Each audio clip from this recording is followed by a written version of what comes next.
राधानगर नाम का एक राज्य था जहाँ के महाराज सुदर्शन बहुत ही उदार दिल और प्रजा का ख्याल रखने वाले इंसान थे। लेकिन महाराज की कोई संतान नहीं थी। जब भी महाराज की मन की स्थिति खराब होती थी तो वो शिकार करने के लिए जंगल में अपने कुछ साथियों को लेकर चले जाते थे। ऐसे ही एक दिन महाराज शिकार करने के लिए निकलते हैं। घोड़े पर बैठकर वो जंगल में काफी अंदर तक जा चुके थे, जहाँ महाराज को एक आश्रम दिखाई पड़ता है। वो देख महाराज सैनिक से, पता करो यहाँ पर आश्रम किसने बनवाया है। जो आज्ञा महाराज। सैनिक वहाँ से आश्रम के अंदर जाता है और सारी जानकारी लेकर महाराज के पास आता है और महाराज से, महाराज ये आश्रम किसी ऋषि आगाज जी का है जो एक सिद्ध पुरुष माने जाते हैं। अच्छा, तो हम भी उनसे मिलना चाहते हैं। अब महाराज ऋषि मुनि से मिलने के लिए उनके आश्रम में चले जाते हैं। वहां जाकर उनसे आशीष लेते हैं। वो ऋषि एक सिद्ध पुरुष थे, तो उन्हें महाराज के अंदर की बेचैनी झट से पता चल जाती है। वो महाराज से, राजन ये प्रसाद लो और तुम घर जाकर ये प्रसाद अपनी पत्नी को खिला देना। इस प्रसाद के कारण तुम्हारे राज्य के लिए तुम्हें 6 वारिस मिल जाएंगे और तुम्हारी प्रतिष्ठा भी बढ़ जाएगी। लेकिन ये बात हमेशा याद रखना, तुम और तुम्हारी पत्नी कभी किसी के साथ बुरा बर्ताव नहीं करोगे। राज्य के हर एक आदमी की जिम्मेदारी तुम्हारी होगी। तुम्हारे पास सब कुछ आ जाने के बाद भी तुम सिर्फ ऐशो आराम की जिंदगी नहीं जियोगे, हर इंसान को एक समान स्थान दोगे। जी ऋषिवर, मैं आपका बहुत आभारी हूँ। मैं हमेशा आपके कहे हुए रास्ते पर ही चलूंगा। अब महाराज ऋषि का आशीष लेकर महल वापस लौट आते हैं और अपनी पत्नी उर्मिला को घटी सारी घटनाएं बताते हैं। और उस ऋषि का दिया प्रसाद खाने के बाद महारानी उर्मिला कुछ ही सालों में 6 पुत्र और 1 पुत्री को जन्म देती है। अब वो सभी धीरे धीरे बड़े होते हैं। महाराज की दिन ब दिन प्रतिष्ठा बढ़ती ही जा रही थी। उसके पुत्र अब राज्य संभालने की जिम्मेदारियों को पूरा करने के लिए दूर देश में चले जाते हैं। यहाँ महाराज सुदर्शन की पत्नी उर्मिला को अपने पति की प्रतिष्ठा पर गर्व होने लगा था। अब वो गरीबों को अपने पैरों की धूल समझने लगी थी, तो सभी दास दासियां महारानी से बात करने से भी डरने लगी थी। अब एक दिन महाराज ऋषि की कोई बात भूले तो नहीं, इसकी परीक्षा लेने के लिए ऋषि भिखारी का रूप लेकर महाराज सुदर्शन के राज्य में आते हैं और महल के सामने आकर एक सैनिक से, भाई मुझे महाराज जी से मिलना है। तुम जो भी हो इस राज्य में नए नजर आ रहे हो भाई। कौन हो तुम? मैं वही हूँ बेटा, जिसके प्रसाद के कारण तुम्हारी रानी को 6 पुत्र और 1 पुत्री हुई है। क्या पागल तो नहीं हुए तुम? तुम्हें देखकर कोई भी पहचान जाएगा कि तुम एक भिखारी हो। देखो बेटा, किसी के पहनावे से तुम उसकी पहचान तो नहीं कर सकते ना। तभी महारानी जी बाहर से अपनी सहेलियों के साथ डोली में बैठकर आ रही थी। ये देख सैनिक उस ऋषि से, महाशय आप यहाँ पीछे आ जाइए, मैं आपकी मुलाकात महाराज से करवा दूंगा। लेकिन उसके पहले आप यहाँ पीछे आ जाइए, महारानी जी आ रही है। अगर उन्होंने आपको यहाँ देख लिया तो वो बहुत गुस्सा हो जाएगी। ऐसा कभी नहीं होगा बेटा, मैं महाराज से बाद में मिल लूंगा। पहले तो मैं महारानी जी से ही मिलना चाहता हूँ। भिखारी जैसे दिखने वाले ऋषि को देखते ही महारानी डोली से बाहर निकलती है और ऋषि से, अरे ओ बूढ़े, यहाँ क्या कर रहे हो? चलो निकलो यहाँ से। महारानी की यह बात सुनकर ऋषि को बहुत ज्यादा गुस्सा आ जाता है। तभी ऋषि अपने असली रूप में आ जाते हैं और असली रूप में आकर महारानी से, तुम्हें अपने आप पर बहुत घमंड आ चुका है महारानी। याद रखना, अगर मेरी कृपा से तुम निपुत्रिक से पुत्रिक हो सकती हो तो मेरे श्राप से तुम्हारी ये सारी प्रतिष्ठा भी चली जाएगी। तुम्हारी ये जिंदगी पूरी तरह से बदल जाएगी। मेरी ये बातें याद रखना। ऋषि की ये बात सुनकर महारानी को कोई फर्क नहीं पड़ता।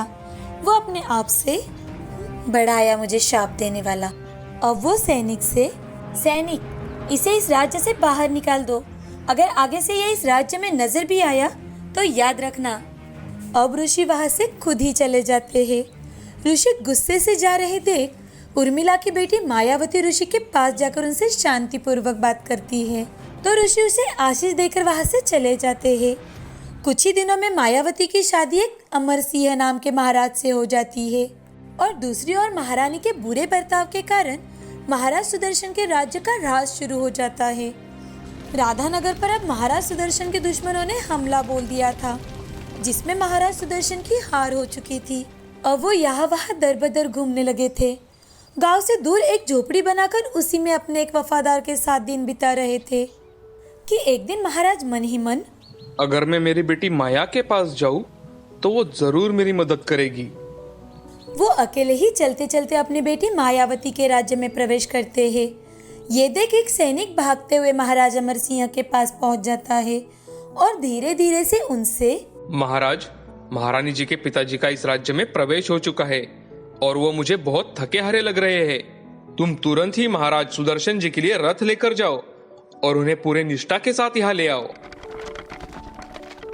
अब महाराज सुदर्शन अपनी बेटी से मिलने आए थे। कुछ दिन बड़े अच्छे से काटने के बाद महाराज सुदर्शन अपने घर वापस लौटने के बारे में कहते हैं। तो महारानी मायावती महाराज सुदर्शन की कुछ मदद हो सके इस हेतु सोने से भरे 2 घड़े देती है।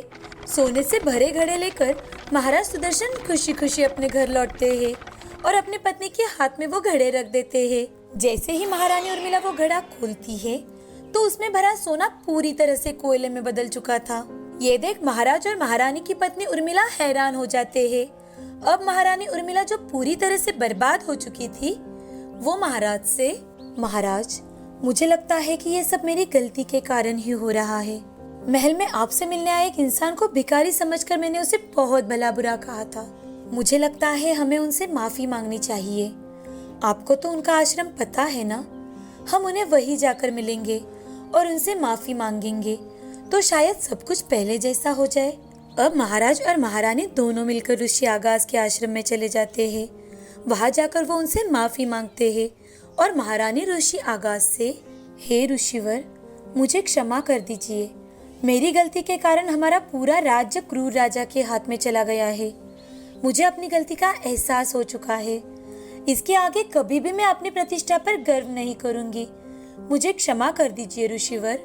अब धीरे धीरे सब कुछ महाराज के पास लौट आता है और सब कुछ पहले जैसा हो जाता है। अब राज्य में सभी खुशी खुशी रहने लगते हैं। दोस्तों, इस कहानी से हमें ये सीख मिलती है कि चाहे हमारी प्रतिष्ठा कितनी भी ज्यादा बढ़ जाए, हमारे पास कितनी भी संपत्ति आ जाए, हमें उस पर गर्व नहीं करना चाहिए।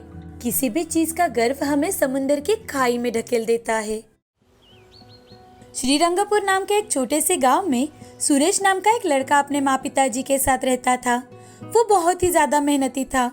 बचपन से ही वो डॉक्टर बनने की चाह लेकर पढ़ाई कर रहा था।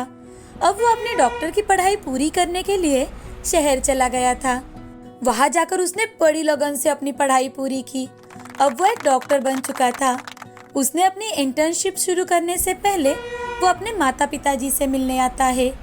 वहां आकर अपने माँ पिताजी से, पिताजी, मैं सोच रहा हूँ कि मेरी इंटर्नशिप पूरी होते ही मैं गांव में ही एक छोटा सा अस्पताल खोलूं और यहाँ के लोगों की सेवा करूं। अरे वाह, ये तो बहुत बढ़िया बात है बेटा। जरूर तुम इस गांव के वो पहले लड़के होगे जो डॉक्टर बनकर गांव वापस लौटना चाहते हो। अब सुरेश अपनी इंटर्नशिप कंप्लीट होते ही अपने गांव लौट आता है और वहीं पर एक छोटे से कमरे में अपना अस्पताल शुरू करता है।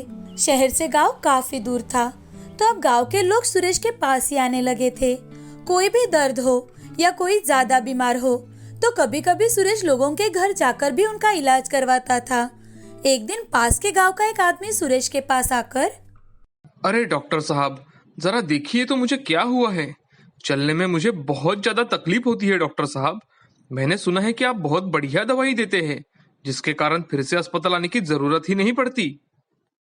आइए काका, जरा आपका चेकअप तो कर लूं। अब ऐसे ही सुरेश दिन ब दिन तरक्की कर रहा था। आसपास के गांव के लोग भी उसके पास इलाज करवाने के लिए आते थे। अब उसके पास बहुत सारा पैसा आ चुका था। अब उसने शादी भी कर ली थी। उसने गांव में ही बहुत बड़ा अस्पताल खुलवाया था। उसकी ये तरक्की देख सुरेश के माता पिता बेहद खुश थे।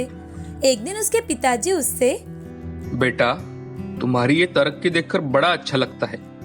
अब हम दोनों की इच्छा है कि हम दोनों एक बार 4 धाम हो आए बेटा। जरूर पिताजी, मैं आप दोनों के लिए एक ड्राइवर की व्यवस्था करवाता हूँ।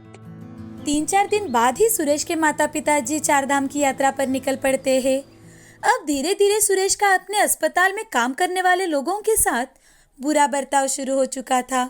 लेकिन वो डॉक्टर होने के कारण उसे कोई भी कुछ भी नहीं बोल पाते थे। अब वो बीमार लोगों को भी नजरअंदाज करने लगा था। देर देर तक वो अस्पताल में भी नहीं आता। कई दिन बीत जाते हैं। एक दिन गांव के पास ही एक जोरदार एक्सीडेंट हो जाता है और उसमें 2 लोग जख्मी हो जाते हैं। तो गांव का एक आदमी डॉक्टर सुरेश को फोन लगाता है। हेलो, क्या मैं डॉक्टर सुरेश से बात कर सकता हूँ? हाँ, मैं ही बात कर रहा हूँ। कहिए, क्या बात है? डॉक्टर साहब, यहाँ गांव के पास में ही एक बहुत बड़ा एक्सीडेंट हो चुका है, जिसमें एक औरत और एक आदमी बहुत ज्यादा जख्मी हुए हैं। आप जल्द ही उन्हें अस्पताल लेकर आ जाइए। मैं जल्द ही वहाँ पहुँचने की कोशिश करता हूँ। ऐसा कहकर सुरेश फोन रख देता है। अब वो अपना फोन बंद कर देता है। उसे अब किसी की भी कोई परवाह नहीं थी। वो हर रोज की तरह ही अपने टाइम पर अस्पताल जाता है। दूसरी ओर वो आदमी बार बार डॉक्टर को कॉल कर रहा था, लेकिन फोन बंद आ रहा था और इसी कारण वो बहुत परेशान हो जाता है। अब सुरेश अस्पताल में पहुंच जाता है। उसे देखकर वो आदमी, सर नमस्ते। सर, मैंने ही आपको कॉल किया था। प्लीज डॉक्टर साहब, जरा देखिए तो इन दोनों को। मैं रास्ते से जा रहा था कि वहाँ पर एक गाड़ी का एक्सीडेंट देखा और उन्हें यहाँ लेकर आया हूँ, उन्हें ऑपरेशन थिएटर में लेकर। वो आदमी बोल ही रहा था कि डॉक्टर सुरेश, देखिए, ये एक पुलिस केस है। जब पुलिस आएगी तभी सब हो पाएगा। उसी वक्त एक कंपाउंडर भागते हुए सुरेश के पास आता है और सुरेश से, डॉक्टर साहब, आप जल्दी चलिए। आपके माँ और पिताजी का एक्सीडेंट हुआ है। सर, हमने आपको कई बार कॉल करने की कोशिश की, लेकिन आपका मोबाइल बंद था। हमने गोपाल को आपको बुलाने के लिए भेजा था, लेकिन आप तब तक घर से निकल चुके थे। हमने आपके माँ और पिताजी की मरहम पट्टी की शुरुआत कर दी है। आप जल्दी चलिए सर। सुरेश कंपाउंडर की ये बात सुनते ही घबरा जाता है। वो जल्दी ही ऑपरेशन थिएटर में पहुंच जाता है। अपने माता पिताजी को सामने देख बहुत घबरा जाता है। साथ ही उसे पछतावा भी आता है और अब से वो कभी भी ऐसी गलती नहीं करता। अपने माँ पिताजी को इस हालत में देख उसका घमंड पूरी तरह से चूर चूर हो चुका था। अब से उसे चाहे रात के समय भी कॉल आए तो वो तुरंत ही भागकर अस्पताल पहुंच जाता था।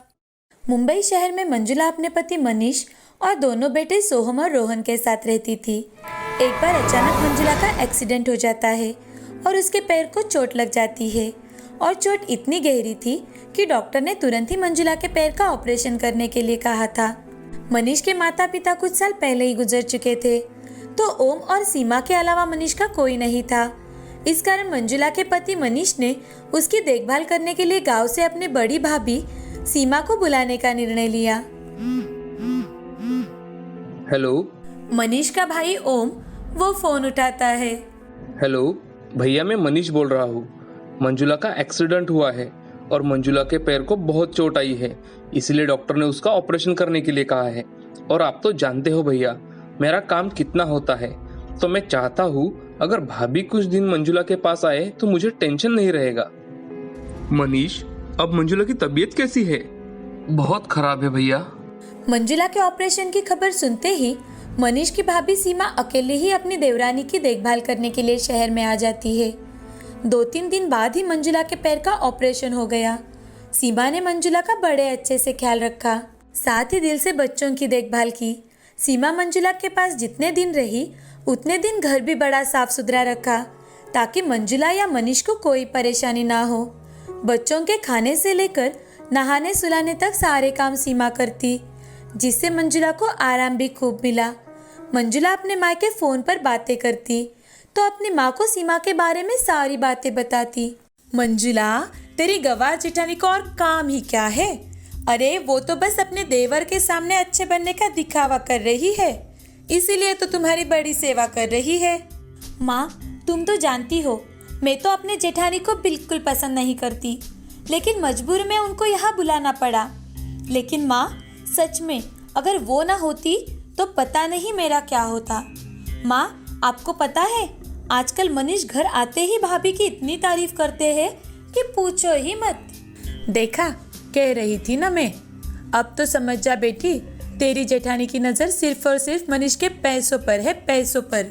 अपनी माँ की बातें सुन मंजुला के मन में भाभी के खिलाफ जलन होने लगी थी। वो अब मनीष की कान भरने लगी।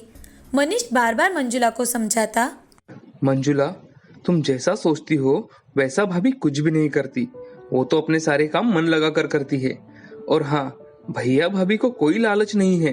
वो ये सब मेरे पैसे के लिए नहीं कर रहे। आज मैं जो कुछ हूँ उन्हीं के बदौलत हूँ। माँ पिताजी के जाने के बाद भाभी ने मुझे अपने बेटे की तरह पाला है। घर के हालत इतने अच्छे नहीं थे, लेकिन फिर भी भाभी के जिद के कारण मुझे भैया भाभी ने शहर में इंजीनियरिंग की पढ़ाई करने के लिए भेज दिया था। मनीष की पढ़ाई के लिए सीमा को अपने गहने भी बेचने पड़े थे। जब सीमा छोटी थी तभी उनके माता पिता का देहांत हो चुका था, तो उनके मामा जी ने ही उनकी परवरिश की थी, उन्हें पाला पोसा, उनकी शादी करवाई। शादी में जो गहने उन्हें मिले थे उन्हें बेचकर उन्होंने मेरी पढ़ाई पूरी करवाई। इतना सब कुछ कहने के बाद भी मंजुला के दिल में अपनी जेठानी के लिए कोई प्यार या आदर भाव उत्पन्न नहीं हुआ था। 2 महीने बीत चुके थे। मंजुला अब उठकर सब कुछ करने लगी थी, तो उसका सीमा के साथ बुरा बर्ताव शुरू हो चुका था। लेकिन सीमा मनीष को कुछ नहीं बताती। अब सीमा अपने गांव वापस जाने की तैयारी करती है। मनीष, मुझे यहाँ आए बहुत दिन बीत चुके हैं। अब मैं घर वापस जाना चाहती हूँ। वहाँ पर बच्चे भी मेरी राह देख रहे हैं, तो मेरा टिकट करवा देना। भाभी, आप कुछ दिन और रुकती तो बहुत अच्छा लगता। नहीं मनीष, अब नहीं। हम सब फिर वापस मिलने आएंगे। सीमा अपने गांव वापस लौट जाती है। मंजुला को हमेशा से ही मनीष इंजीनियर होने और खुद भी पैसे वाले घर से होने का बड़ा घमंड था। अब मंजुला ने ठीक 8 महीने बाद अपने बेटे के जन्मदिन को खूब धूमधाम से मनाने का प्रोग्राम बना लिया था। अपने सारे दोस्तों, रिश्तेदारों को मंजुला ने निमंत्रण भेजा, लेकिन अपने जेठानी को जानबूझकर निमंत्रण नहीं भेजा। लेकिन फिर भी जन्मदिन के ठीक 1 दिन पहले ही जेठानी सहपरिवार मंजुला के घर आ पहुंची।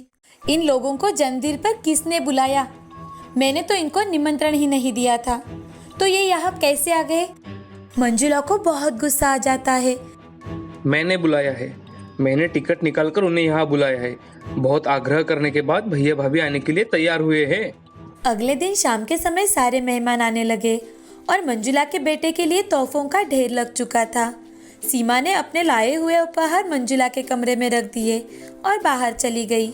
बाहर जाकर मेहमानों की खातिरदारी करने लगी। मनीष अपने सारे दोस्तों को अपने भैया भाभी से मिलवाता है।